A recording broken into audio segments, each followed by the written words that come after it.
Alright, so the next unit we're looking at is Kefla. She is red, and she's on a ton of teams as well. I mean, all these units are on so many teams. It's going to be super impactful to the meta, I think. Girls, Saiyans, Fusion Warrior, Rival Universe. Like, there's so many teams they're on. She's a melee type unit, similarly to the green one that came out before. So I'm going to be comparing Android 17. He's kind of the newest melee type that we've gotten. That's a normal sparking. So 253,000 strike for him. Kefla has 251, so actually a little bit lower than I would have thought from a new sort of sparking here, but that's fine. She's at 246,000 blasts, 17's at 235, so a little bit higher blasts, which is nice.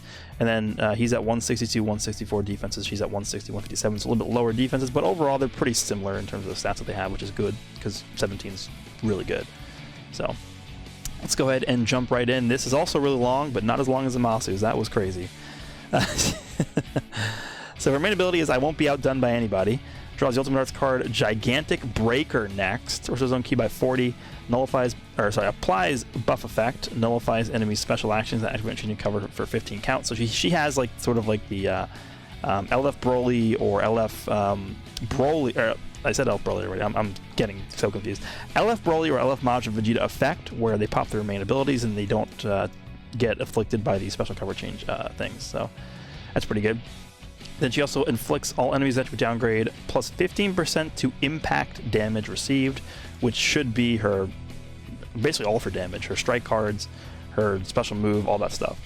So the only thing I'm seeing here that she's not getting damage, and she's not getting any health restoration. So she's only getting key as well as this, which is, it's pretty decent. It's not crazy, but we'll see what else she does. So she has, I guess I'll have to crank it up as the first unique ability. Applies the following effects to self when this character enters the battlefield. 60% damage inflicted. Reduces damage received by 30% for 20 counts. Cannot be stacked.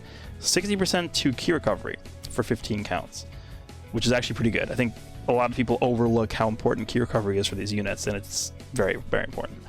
Applies the following effects to self every time this character uses a strike or blast arts attack. Restores key by 10. Activates 3 times. 50% of damage inflicted activates once.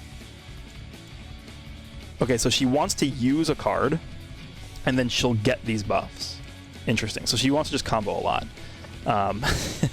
So she's getting 60% damage, and then she's also getting 50%. She's getting 110% damage as long as you use a strike or a blast arts card. So basically what I'm getting from this is a unit that you want to switch in the middle of a combo. So let's say you start a combo with, I don't know, you're using fusions, you start a combo with Red Gogeta, then you switch into Kefla, and then you continue the combo with Kefla. She's going to be getting these buffs and just going to be able to chain a lot more. So it's pretty good. And then this resets. So I'm wondering, because this says here that there's nothing here that indicates that this can't stack. 15 counts, right? So if you use this and then you switch out and then you come back in within this 15 count window and use it again, are you going to get an extra 50? So you're going to have like a 5 count window where you're at 160% damage, I guess, is what this is saying, which is ridiculous. But yeah, that seems pretty powerful. Limitless Heights is the second unique ability. Applies the following effects to self every time own attack is evaded with a vanishing step. So every time the enemy evades this unit with a vanishing step. She gets 20 key. She gets 20% damage inflicted for 20 counts. She restores her vanishing gauge by 60%, activates twice. Randomly draws 1 new card when you have 3 or fewer cards, activates twice. Times where 4 cards are held are also counted as activations, okay. And activation counts reset when characters switch. This seems a little good to me. So I like this design though, because basically what they're trying to do with this unit is they're trying to make her proactive. They don't want people just sitting back in long range and waiting for the enemy to attack them before they counter. That's not what they want. They want people to actually be proactive with their fighting and how they play the game. So this direction that they're going with this character, I actually really like it a lot. So holds a normal strike, a regular blast card. I actually thought she would have blast armor on her strike card, but it looks like she doesn't have blast armor. The special move is Gigantic Ray, massive impact damage and extra damage upon activation. This is going to hit very hard. This may look very simple and bland, but it actually is really good. Special skill is this win is going to feel great. Restores own health by 15%. It's already really good. 15% health is a lot. Applies attribute upgrade, minus 30% enemy sustained damage cut to self for 10 counts, and reduces the next damage sustained by 20%. This applies until enemy's combo is finished. So she gets this, and then she can also get this. So she can actually get up to 50% sustained damage cut if you have the green card pop, which is actually pretty good. Her ultimate is the Gigantic Breaker, deals massive impact damage, and applies the following effects to self upon activation.